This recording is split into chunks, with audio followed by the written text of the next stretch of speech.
Miko, you're going to be in the video too? Look at the camera then. Say hello to everyone. Have a seat. Make yourself comfortable. You can be sure when I'm about ready to start a video, one of the cats wants to come in. Hey.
Well, hello fans of quirky and fun punk pop from Japan. This is Music is a Journey and I'm Peter Skov, and today I'm going to talk about the discography of, well, I guess one of my favorite bands again, although I actually hadn't been listening to them for over 20 years.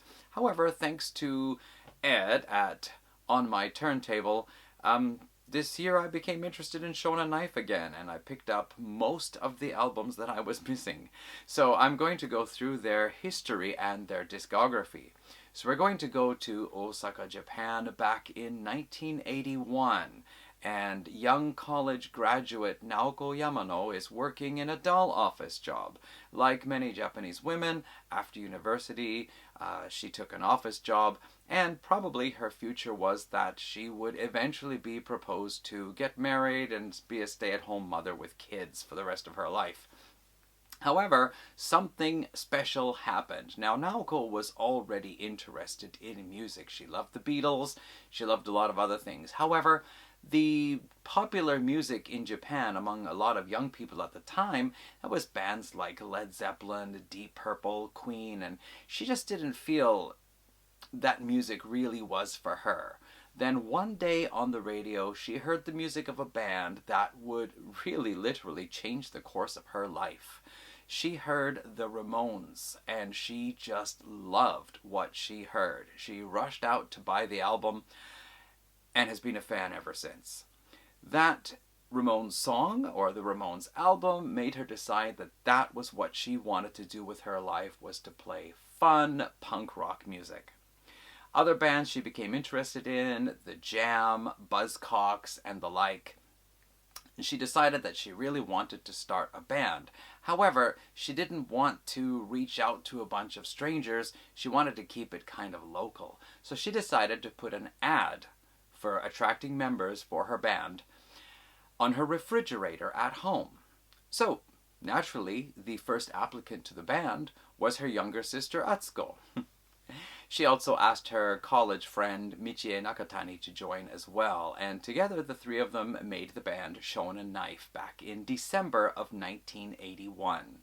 The name Shonen Knife, by the way, comes from a popular penknife a knife that was popular with young boys in the 1970s. The word shonen actually means a young boy. They began playing cover songs as well as writing their own material, and then in 1982,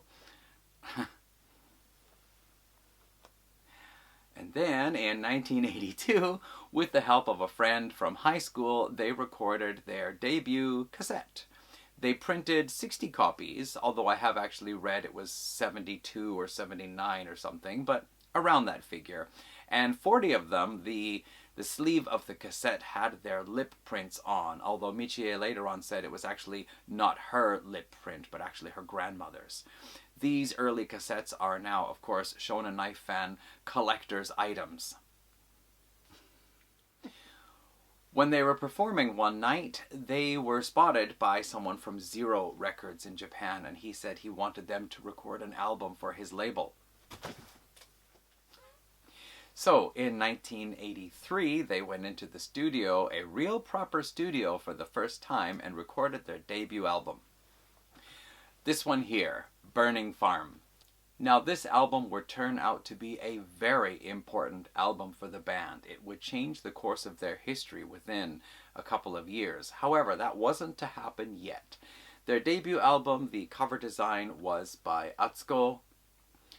And on the back, let's see here, we've got some, well, okay. This introduces the sound of Shonen Knife early on. We have fun, cheerful, quirky pop songs, pop punk songs. And the opening track, Miracles, is interesting because it is about a woman who can work miracles. However, in lieu of a guitar solo, we have this.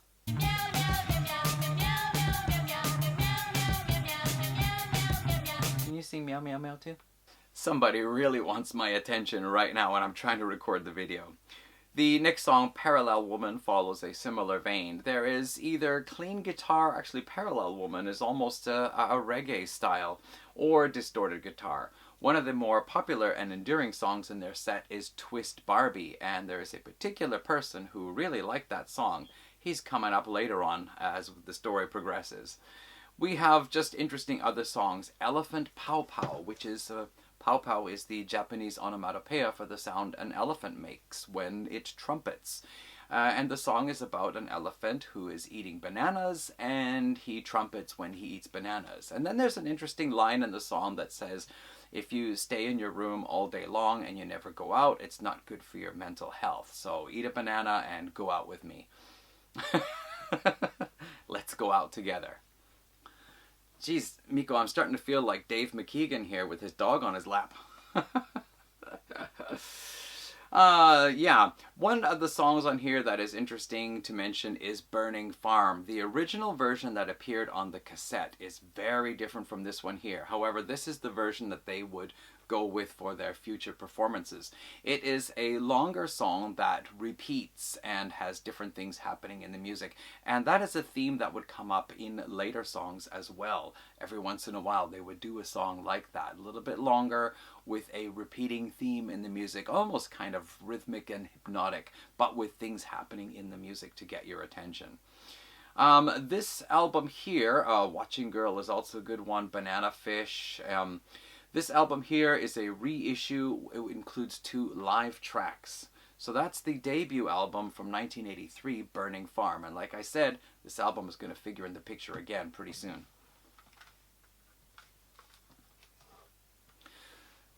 The album was followed up in 1984 with Yamano Achan, as it is written here. You could also read it as Yamano A-chan. Yamano is, of course, the name of the sisters, the Yamano sisters, Naoko and Atsuko. But in here it is written as Yamano, meaning mountains, the possessive form. And Achan is just, Achan is for Atsuko, or A-chan for Atsuko. So this is the second album released in 1984, also on Zero Records. And this includes, again, more of the same types of songs, such as Insect Collector, Secret Dance, Flying Jelly Attack, Chinese Song, Banana Leaf, Cycling is Fun, although here it is written as Cycling wa Tanoshi. Same meaning though. Again, following along the same style, here is a little drawing on the back, and once again, album designed by Yamano-chan. So here's where the story gets interesting. Over in Washington State, in Olympia, a young college student by the name of Calvin Johnson was attending in a special college program that allowed him to work on a project, and his grades were based on simply him realizing the project.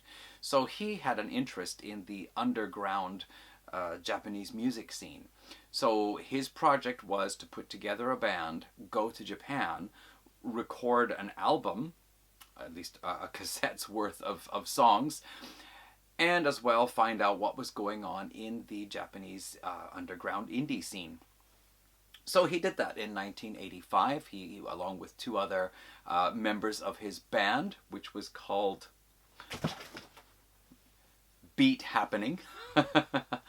They actually stayed in an apartment building that was slated for demolition. They were basically squatters with permission, and they recorded some songs for an album, which actually I think is, at least for a cassette anyway, there was a cover of that on the internet I found.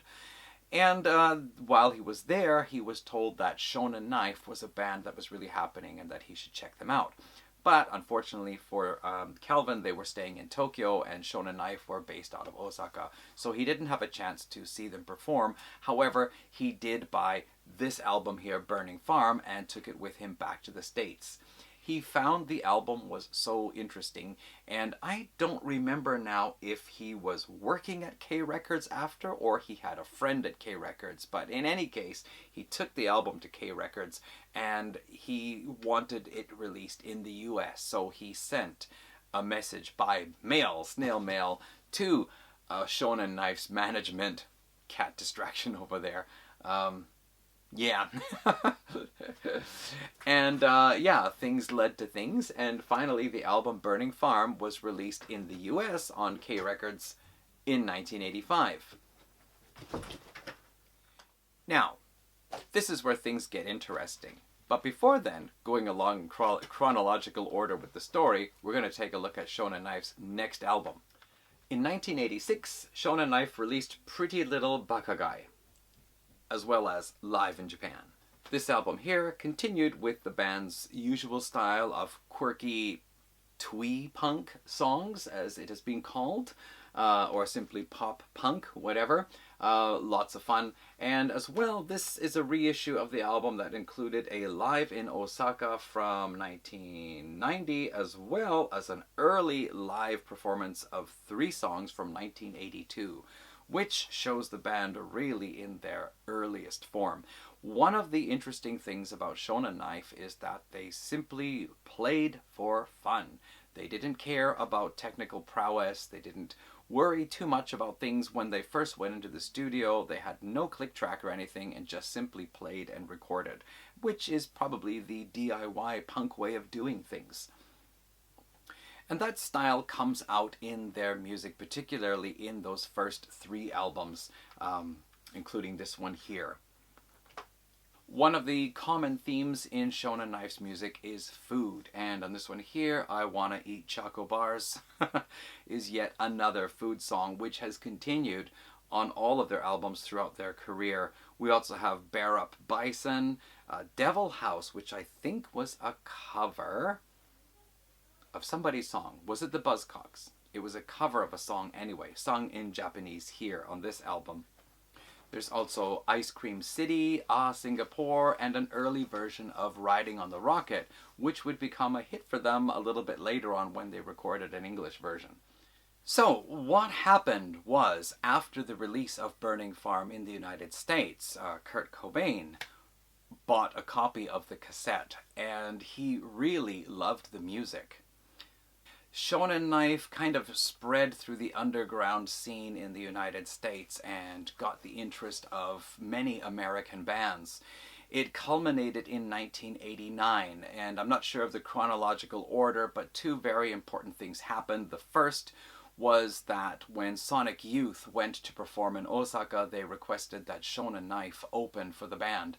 And as well, Shonen Knife were invited to play at a show in Los Angeles in 1989, just a one-night performance only, and Kurt Cobain was in the audience, and he has said that he felt like a 9-year-old girl at a Beatles concert. He was so excited, he had tears in his eyes. He became a really big fan of the band, and later on, when Nirvana released Nevermind in the fall of 1991, and shortly before it blew up really big, Nirvana toured the UK, and they specifically asked that Shonen Knife be the opening band for them during the tour. Shonen Knife later on opened for Nirvana once more. There are videos on YouTube of Shonen Knife and Nirvana together, chatting together, having fun. And it's really interesting that Kurt Cobain became such a fan of the band that he really wanted the world to know about them. And through his help, they did achieve international success. Now then, a couple of things that resulted from that was there was a double album, a double tribute album released in 1990 called Every Band Has a Shonen Knife That Loves Them. And on this album, there were covers of Shonen Knife songs recorded by Sonic Youth, L7, Red Cross, and many other bands. This tells you the degree that Shonen Knife were able to infiltrate the underground scene in the United States and subsequently also in Europe and other places, simply by being who they were, a trio of young women playing fun, quirky songs about food, cats, aliens, and whatnot. All the hubbub in the United States got them over to Los Angeles to record their fourth full-length album, released in 1991. This is the album that is simply titled 712 or 712. Now, honestly, I was always baffled. Why did they name this album 712? Was it something about July 12th? Was there something about these numbers here that stood out? Is it the album's catalog number? No. However, there's something you should know. Numbers in Japanese have different ways of being read, and you can read them as their normal numerical pronunciation, such as nana, ichi, ni. But they can also be read with a single syllable. For example, nana, or shichi, as it also is known, nana can simply be na, and ichi can just be I. And ni also has an alternative reading that starts with fu. So if you read it as na, I, fu, you get the Japanese pronunciation of the English word knife, knife. Very simply, shonen here in kanji, knife in katakana, and one more time repeated here, naifu. I actually only found that out a couple of months ago. Amazing. My comments about this album. So I've read some people say if you're going to get into Shonen Knife, this is a good album to start with. I have some things I actually dislike about it. First of all, this is an original copy, I think anyway, from 1990, 91. And the recording volume on here is really low. Even if I have this cranked up to full volume on my iPhone with the earbuds when I'm walking, it's not loud enough. I know I can adjust the volume settings in iTunes, but it's really quiet. Another thing I didn't like was I felt that they went to the US, and basically an American producer anyway, and an American team wanted to record a Shonen Knife album. And there is something about it that just feels a little different. Now you could say naturally they would have progressed this way anyway, because it still bears similarity to their older albums. The song themes, the style of the music is all very similar. But something feels different anyway. And there's one song on here, a cover of John Lennon's Luck of the Irish. And for the life of me right now, I cannot remember the person's name, and I didn't write it down in the notes. But I think it is somebody from Red Cross or another band who sings the male lines on the song, and I have never liked it, unfortunately. Also, L7 were contributing somehow onto the song called Bags.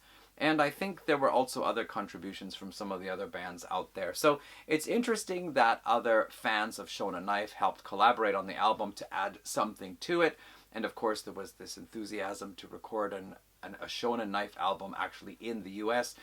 But I just find this album has always been a little bit disappointing for me. There is a song on here, interestingly, called Blue Oyster Cult, which actually has nothing to do with the band Blue Oyster Cult. It is simply a song about eating oysters and getting sick from it. Blue Oyster. There is also a song on here called Red Cross, which is a tribute to Red Cross and the brilliant people, genius people in LA. So obviously the band were very enthused about being there and recording this album. After that, Shonen Knife's popularity around the world seemed to continue, and it was decided that they should re-record a lot of their older Japanese songs and change the lyrics to almost entirely English. There were the odd lines here and there that were kept in Japanese, but for the most part, the songs were all re-recorded. A lot of people I've heard who really love the older albums do not like the sound on this one here. It's called Let's Knife, by the way, because they felt that the sound is really overproduced. It is a very big, echoey, bright, polished sound, which is, of course, not what their early albums were about. I personally have never really minded it. This is the second Shonen Knife album I got. And in fact, their re-recording in English of Riding on the Rocket was the first song I ever heard by the band. Much Music in Canada, the music TV station in Canada, had a special program, I don't remember if it was once a week, where they would play music from around the world, usually pop or rock music, and I watched it one time and saw Shonen Knife's video for Riding on the Rocket. You can find that video on YouTube, and it's really cheap but fun. The girls battle some giant Godzilla-like creature, knocking him down, defeating him by shooting beams of energy from their guitars, and flying around in a spaceship. It's interesting. Yeah, so this was my second Shonen Knife album, and of course this is my more proper introduction to the band in a way, because these were the songs that were previously recorded. So I got to hear a lot of songs such as Black Bass, Cycling is Fun, I Am a Cat. There are some cat themes in the recordings as well. Antonio Bakakai, which is a much heavier version here than the original one, which was actually pretty heavy to begin with. Singapore, Twist Barbie, and here we go with Twist Barbie again. So this was apparently one of the songs that Kurt Cobain really liked, and apparently they did a cover version of it live at one of their shows one time. Nirvana did. This album was supposed to, I guess, feed the fire, that the Shonen Knife fire that was starting to burn around the world. However, things continued to turn, perhaps in an unfortunate way for the three ladies. The, I guess, follow-up album to the 712 or Knife album, this other one, Let's Knife, was of course a compilation of, well, it was an original album, but all of re-recordings pretty much. So this was the next original album, like all original songs, and this one was called Rock Animals. I think it was released around 1993. Actually, I think, yeah, 1993. There are the girls on the back.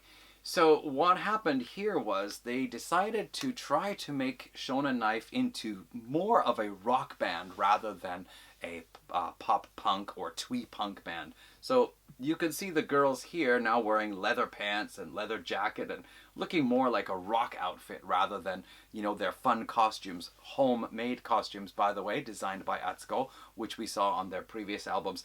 It means also that the length of the songs went from being, you know, around 2 minutes, 2.5 minutes, got bumped up to being 3.5, 4 minutes long.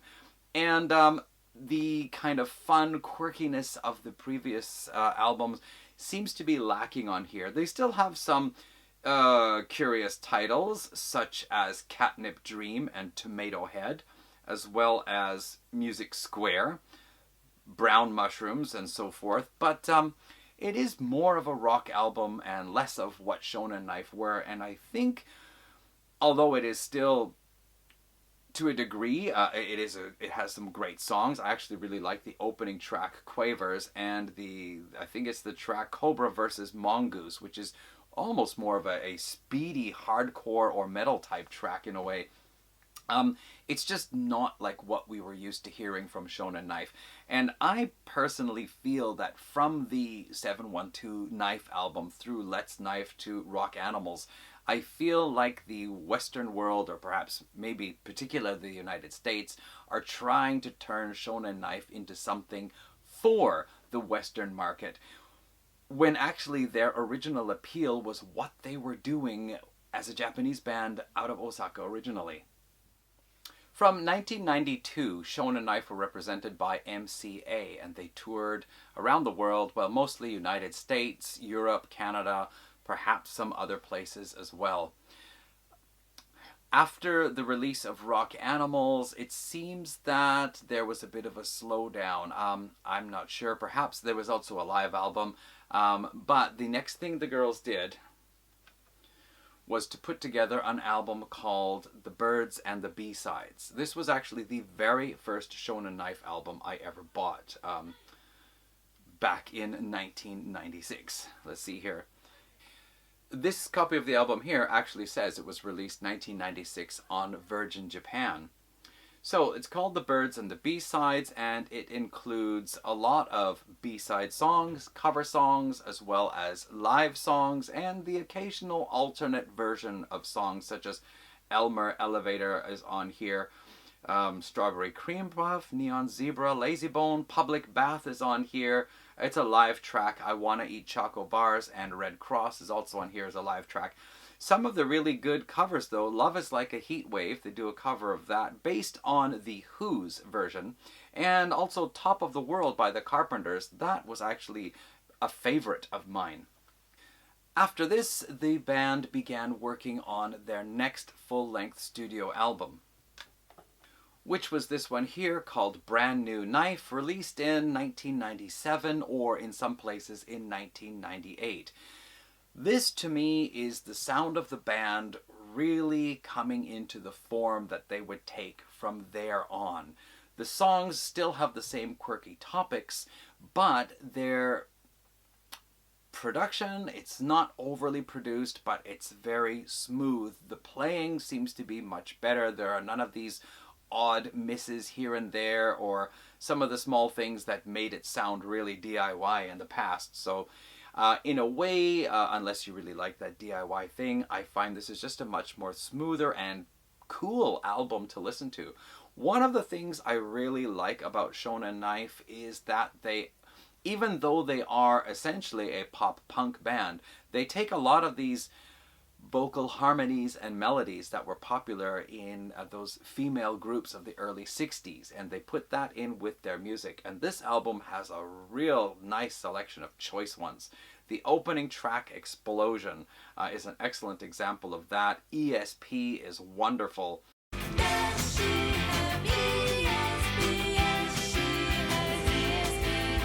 And there are just a number of great songs on here. Some of the ones that are a bit curious, Buddha's Face is a slow, heavy, dirgy type song with lots of feedback and heavy guitar, but kind of interesting to hear Shonen Knife play that kind of song, as well as the lyrics in some of the lines almost don't feel like they fit the mood that they're trying to create, but then you remember it's Shonen Knife and it somehow works anyway.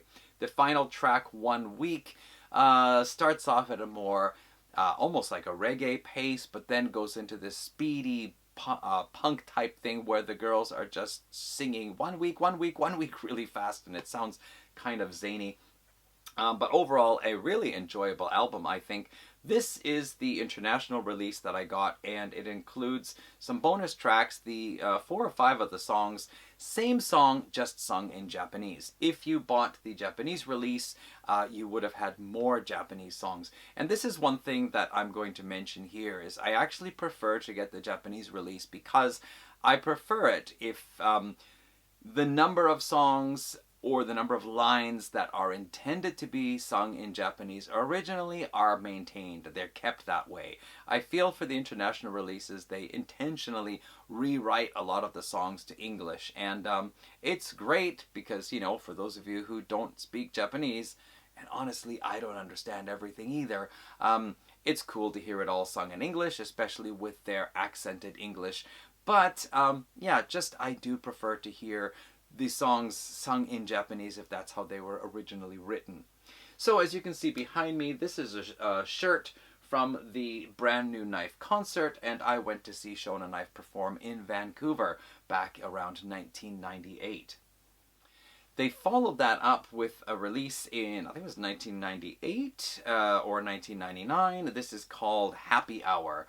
This album features a little bit more of a raunchier guitar tone, a little bit meatier and a harder hitting, but still, again, following along the usual themes. We've got a song called Cookie Day, a song called Hot Chocolate, Sushi Bar, a very fun song called Fish Eyes. And here I should probably mention that Naoko Yamano is the lead vocalist on most of the songs, but Michie Nakatani also sings lead on some of them, and I actually quite like that mix-up where 2 or 3 of the songs on the albums are sung with her lead vocals. She has a different quality to her voice, and Fish Eyes is one of my favorite songs of hers. Banana Chips, a song called Jackalope. Maybe you remember the Jackalope from, what was the name of that show now? A late night TV show based out of Seattle, right? Gyoza, Catch Your Bus, People Traps. Yeah, this is another excellent album, and they do a cover of Daydream Believer at the end of it there. So 2 fantastic albums to close off the 1990s. There were some remixes of their songs. I haven't heard those albums. I'm not particularly interested in remixes. I think there were at least 2 remix albums, including one Millennium edition. However, also at this time, maybe unfortunately for Shonen Knife fans, Michie Nakatani decided to retire from the music scene, and we enter the new millennium with just the Yamano sisters. Since the band was founded in December of 1981, the lineup had always been Naoko Yamano on lead vocals and guitar, Michie Nakatani on lead vocals and bass, and Atsuko Yamano on backing vocals and drums. However, with Michie Nakatani leaving the band, what would become of Shonen Knife? I arrived in Japan in the summer of 1999, so 2000's release Strawberry Sound was the first Shonen Knife album release after I came to Japan. Of course, I bought the album, and the first shock was that there was no Michie in there anywhere. What happened to her? Secondly, I felt that the album was different. First of all, there were at least 2, if not more, tracks using programmed drum machine sounds, and it's not because Atsuko suddenly wasn't playing the drums anymore, it's just that they were experimenting with something new.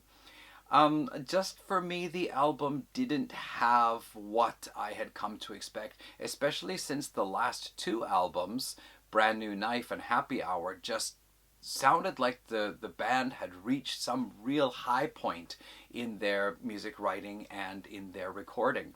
So I was really disappointed with the album. Sure, there were some tracks that were fine. I mean, it was still a Shonen Knife album, so whatever I had come to love in the band was still there, but I don't know, it just didn't feel right to me. In particular, there was one song about killing a bug. It just seemed really out of place for Shonen Knife. I killed a bug today. Anyway, I subsequently lost interest in buying anything new by the band, and I eventually sold off my CD, Strawberry Sound. Incidentally, Strawberry Sound was also the first Shonen Knife album in a long time to not have any overseas release, and so I was able to sell it on Discogs for a few thousand yen, actually. It was pretty good. I did see Shonen Knife make a television appearance probably some 10 years ago. There was some feature on a variety program where they talked about how any song from any style could be easily turned into a punk song, and appearing on the show was Shonen Knife. However, Naoko was the only member I recognized. I did not know who the other two women were. The sisters continued in 2002 with an album called Heavy Songs. This sounds pretty interesting if you're into heavy music. However, Heavy Songs is not really a reflection of the music on the album. It is a typical Shonen Knife album. And Heavy Song, track number 5, is just about their love for eating cakes, reflected by the inner artwork. For Heavy Songs, they brought in Nana Nishiura to play drums. Atsuko, who had played drums on all the albums up until this point, switched over to just being the bass player for the band. Nana's time with Shonen Knife was unfortunately very short. She was in another band, and while that band was touring in the US, in the state of New Jersey, she was tragically killed in a motor vehicle accident. This album here, I think, is a little bit better than Strawberry Sound. Certainly I don't mind listening to it. The opening track, A Map Master, is pretty good. Is alright. Golden Years of Rock and Roll is a fun song about a favorite band from her youth, probably Naoko's youth, is going on tour. She wants to listen to their old records, but the record player isn't working well, so she buys the latest release of the band's greatest hits on CD. She goes to the concert. She's a little disappointed they don't have their long hair or their slender bodies anymore, but the concert is really great, and afterwards she buys a t-shirt, and rock and roll will live on forever, she sings. One song in here I'm not a big fan of is Rubber Band, with the girls singing Rubber Band, Rubber Band, Rubber, Rubber, Rubber Band, and this boing, boing sound effect going along with the music. I suppose it's okay if you're in the mood for it. And another song, Boogie Monster, sounds like it could be interesting because it has a dance beat to it, but in the end it doesn't really grab me all that much. Mushroom Cut is a fun song. It's about going to get her hair cut in a mushroom cut style like the Ramones, but it accidentally gets cut too short and she looks like one of the Beatles instead. And she says if this were the 1960s, it might be popular, but she's not happy with it. It's a fun song. An Elephant Insect features Ron Sexsmith as a guest vocalist on this album. They followed up Heavy Songs in 2003 with Candy Rock. This album is also not bad. Mass Communication Breakdown, there is a video for that. That's a pretty good song. Messy Room is funny. It's about just, making a room as messy as you want. Crossword is kind of interesting. I almost feel there's a moment in Crossword. It has a kind of Twilight Zone eerie feel to it. And there's a moment that almost makes me think of, it does. It makes me think of Ningen Isu just a little bit there for some reason. It's a short album of only 8 tracks. It's not bad, not bad. Anyway, that's Candy Pop from 2003. This was followed up in 2006 with an album called Genki Shock. And I'm not really sure what the title comes from, like what is the origin of the title. Genki in Japanese means you're fine. You're fine, you're in good spirits, you're healthy, everything is okay. And shock is exactly that, shock. The cover art is interesting. I know almost nothing about Naoko's private life, but apparently it was her young daughter who drew the artwork for the album. I read that somewhere. I don't have that album yet. I'll probably get it a little bit later on. So at this point here, they decide to bring in a full-time drummer, and then also at this point, Atsuko Yamano decides she's going to move to Los Angeles. I don't remember if it was that she got married or whatever reason, but she decided to move to Los Angeles, and commuting to Japan, obviously commuting anyway for the recording and for the inevitable tours in Japan, just proved to be too difficult for her, and so she decided to leave the band, leaving Naoko Yamano as the sole founding member, and of course the person who first thought of putting together the band in the first place. Drummer Etsuko Nakanishi came in and joined Naoko, and this album is exactly just the two of them. So Naoko now taking over the bass playing duties, at least for the recording. These next series of albums were released on the P-Vine label in Japan, and they were released on different labels overseas with different background colors or some differences to the cover art. The P-Vine series exactly has this fold-out gatefold style. I made a video about that previously, and also it comes with each of the P-Vine gatefold CDs also comes with an insert, which includes lyrics on one side and then a little square poster on the other side. I really wanted to get all of the P-Vine ones, but a lot of them are not so easy to find. So this album, Fun Fun Fun, was released in 2007, and it's pretty good. There's one song on here, Barnacle. I'm not all that fancy on that one there. One song, Birthday, it actually features a young girl's voice singing Happy Birthday in part of the chorus, so I'm wondering if that might not be Naoko's daughter. The song Flu is funny because it's about having the flu and the symptoms, and she sings about having a runny nose. The last two tracks, Minami no Shima, which is South Island, is talking about the rising sea levels and how that South Island is disappearing and how that is a sign from the earth that we really need to be careful. The final track, Oyasumi, is also a really peaceful, gentle piece and very nice. It's a pretty good album, although I think a lot of people who might have been tuning into Shonen Knife for the first time in a while might have been shocked to find out that Naoko is the only original member left in the band at this point.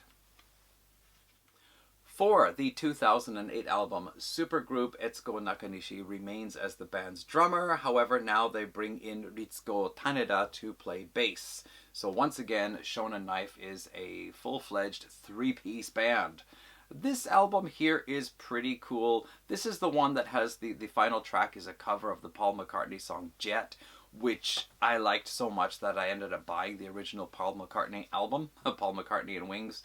There are lots of pretty cool songs on here. One fun song, Slug, is about finding a slug in the cabbage while cooking in the kitchen and trying to throw the slug into the garbage can, but it gets out later on again. Yeah, I read a review of this, a couple of reviews on Amazon. Some people were pretty disappointed with it. They said this is not the Shonen Knife that they know, but I think that Shonen Knife are continuing the sound that they established in the late 90s, just of course with two entirely new members, compared to the late 90s albums there. I think it's pretty good. In fact, all of these albums here, the P-Vine releases, I've been enjoying them quite a bit from Fun Fun Fun and onwards. Keeping the same lineup, in 2010 they released Free Time. The cat theme is still on there. Perfect Freedom is pretty cool. Economic Crisis is a bit on the intense side. Do You Happen to Know is about being in the airport and Naoko's guitar is missing and she's inquiring, do you happen to know what happened to my guitar? An Old Stationery Shop. It's an interesting theme. It's about a stationery shop that she used to go to, which I think is not there anymore. Monster Jellyfish is pretty good. PYO is Pick Your Own. Okay. It's about picking berries. And the final track is called Star. It's also a pretty good album. I mean, all of these P-Vine releases here, I can pick off 3 or 4 songs and make a compilation of songs I really enjoy by the band. So in 2011, they decided to do an EP of Ramones covers, and they went to Buffalo in the US to record the songs. However, when they came back to Japan, they felt they wanted to make it into a full-length album. And so they finished up recording another set of songs in Japan and released the Osaka Ramones, Shonen Knife's tribute to the Ramones. For this album, Atsuko Nakanishi was replaced by Eri Morimoto, and the release of the album also marked the band's 30th anniversary. The next album was 2012's Pop Tune. Once again, the same lineup with Emi Morimoto and Ritsuko Taneda. Ritsuko Taneda on bass, Emi Morimoto on drums, and of course Naoko Yamano on vocals. This album here is supposed to have been more of a pop tune influenced album, and the opening track, Welcome to the New World, is a really catchy song, like a great chorus easy to sing along to, and the song Pop Tune itself is pretty good. There's a video for that as well you can find on YouTube, Pop Tune. Other tracks on here, well, they celebrate Osaka with Osaka Rock City. All You Can Eat is one, could be catchy, could be one of those ones that might get on your nerves after a while, not sure, but I think it's kind of fun. Psychedelic Life is interesting because it's one of those songs, like I said with Burning Farm, it's a longer track that has a kind of hypnotic, repeated rhythm to it, talking about psychedelic life with incense and so on.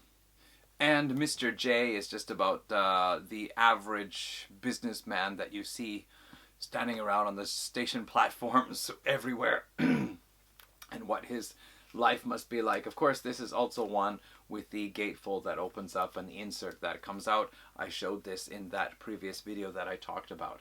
So that's Pop Tune from 2012. I really like this cover art here. Now, Pop Tune's pop melodies, which I'd say were sort of on there, the album was meant to be a response to the Osaka Ramones tribute album.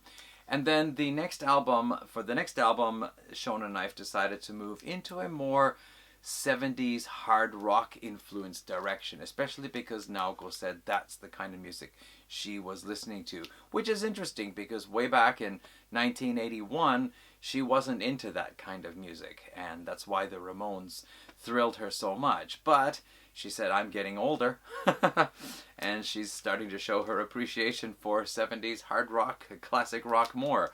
So that influence came a little more strongly on the next one. This is called simply Overdrive in English, and if I remember, the Japanese title was something like Kaze no Overdrive, which would mean like the wind's overdrive. On the back here, they're looking a little bit more hard rock again with the big boots and leather and flash and glitter and all that. And let me see here, notes on this one here. So there is actually a pretty long Wikipedia article about this one. A lot of their albums on Wikipedia, the entries are pretty short, but Overdrive has a pretty long one. Ah yes, sorry, this was in a response to Pop Tune, which was a response to Free Time, not the Osaka Ramones album. There were some moderate reviews written about this one. Some people thought that the sound worked really well, whereas other critics said that they don't have the skill to pull off a 70s rock album. Although one of the tracks, I think it might be the opening track, Bad Luck Song, which actually has a riff that sounds very similar to Thin Lizzy. I think it was the Bad Luck Song. But yeah, Black Crow, that has a bit more of a moody atmosphere to it. Not like they didn't do songs like that before, but I guess, yeah, we can start to feel maybe a bit of that 70s influence coming in. There is one song on here, track 11, called Like a Cat, and I think that is one of my favorite, if not my favorite, of the post-2000 Shonen Knife tracks. It's sung in Japanese, but at least this is the Japanese edition, so it's sung in Japanese.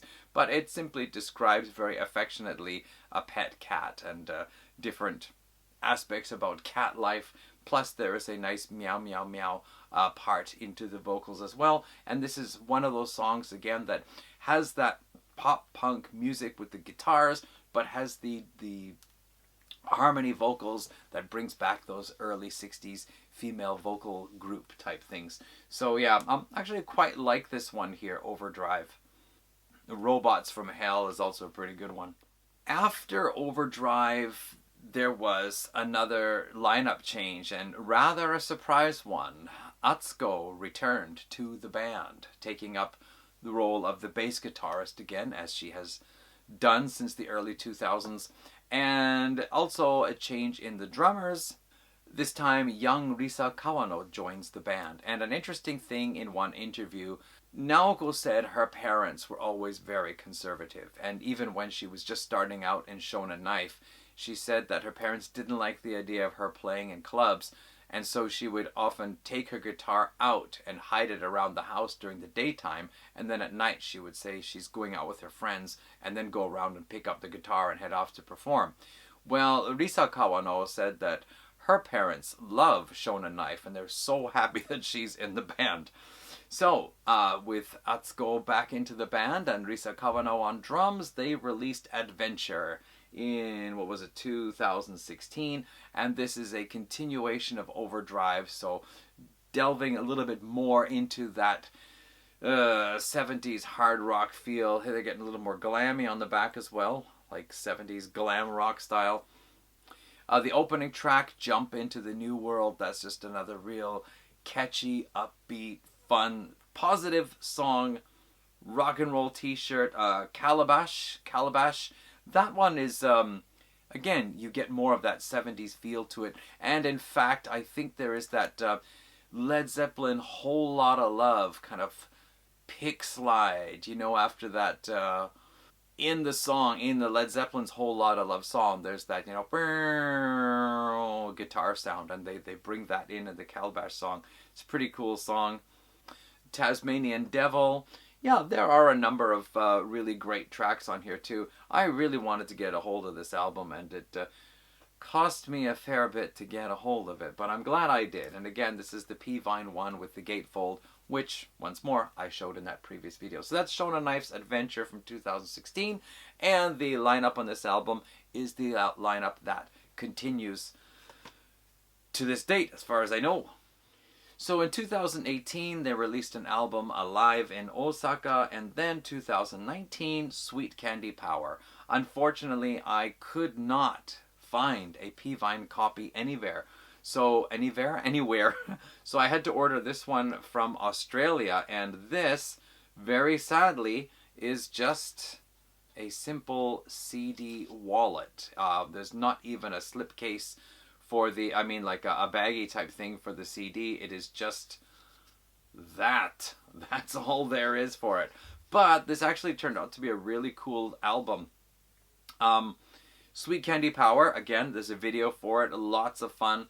My Independent Country. This is probably the closest thing Shonen Knife have ever done to a power metal song, and it really has this marching beat to it. This you feel almost like marching. My Independent Country. It's cool. I really like that one. Let me see here. Ice Cream Cookie Sandwiches. Always gotta have songs about sweets. And Peppermint Attack. Never Never Land. California Lemon Trees. That's one actually sung by Atsuko, I believe. And so actually this is a pretty cool album. I almost thought I could do without this one, but found it in Australia while I was looking for the next album I'll talk about, and it was on sale for half price. If I can find a P-Vine one later on, I do want to get it. And that brings us up to 2023's album, Our Best Place. It received a lot of favorable reviews I've written down here. It is playful, and it's also hard rock, so still keeping with that hard rock groove. They're getting back to the more Shonen Knife-like costumes here. Costumes of similar patterns but different colors. This one, I would say Mujinto Rock, the opening track. Mujinto is uninhabited island. That's pretty good. Vamos Taquitos. That's another Atsuko song because, living in Los Angeles. Spicy Veggie Curry. There's Girls Rock. This is the English version because this is one I ordered out of Australia as well. I really like Ocean Sunfish, actually. That is really cool. And you also gotta figure, Naoko is 62 at the recording of this album here, and she does this. So the lady's got power. She's still got the power. The only thing I actually don't quite like on here is Nice Day 60s Mix, because they've done it where they have the drums in one channel and the guitars in another channel, and the drums a little bit subdued, like not very strong in the mix, and I really don't like that. That was my complaint about some of the tracks on the Beatles Revolver album as well. I felt it took away from the actual instruments. But other than that, that's as a bonus track in here. Other than that, I think this is a pretty strong album as well. so our best place.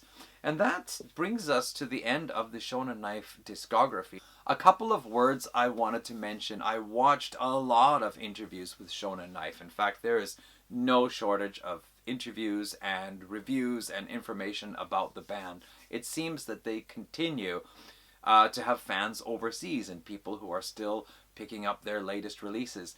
But a couple of things. They were asked about being an all-girls band, and back in the early 80s in Osaka, Naoko said it wasn't a rare thing. There were other all-female bands, but I think none of them went on to make it really big. Probably Japan's first prominent all-female band was Princess Princess, which was more of a kind of 80s glam rock or hair rock, not really metal, but they did have a bit of a metal sound at times. So it was Princess Princess was probably the one that made it famous nationally. Another interesting thing is when she's asked about being in an all-girls band, I don't know if it's because of the language difference or if she's playing it up a bit, but she talks about all-boy bands. So, Shonen Knife was a girls band, so that means the ones with all guys must be boy bands. So she talks about it that way, like, well, the boy bands. And one interesting thing was also being women in rock. There are a lot of horror stories out there of sexual assault, physical assault, and just general demeaning attitudes towards female musicians in the rock scene. And when asked about it, they said, no, actually, because we were so unusual, a lot of the boy bands, all boy bands, asked us to come along their tour, and so everything was arranged for us, Naoko said. And another thing she said, I think maybe Atsuko said, they were always so kind too, so always helping them carry their equipment. So they said they were treated very, very kindly by very gentleman musicians in other bands, so that's really good to hear. So that's it. That's what I have to say about Shonen Knife. Once again, I do really enjoy these recent albums here. I'm still missing a couple, but check out, anytime I said there is a video on YouTube, check it out, or just go ahead and check them out. Probably you will find their older classic songs more easily. You might also find lots of interviews with them. But they did a song for Powerpuff Girls. They did a song about Powerpuff Girls for Powerpuff Girls. You can find that video out there. So yeah, just check them out and see what they're doing these days. And that concludes this video, everyone. Thank you so much for watching, and see you around in the next video then. Take care all. Bye.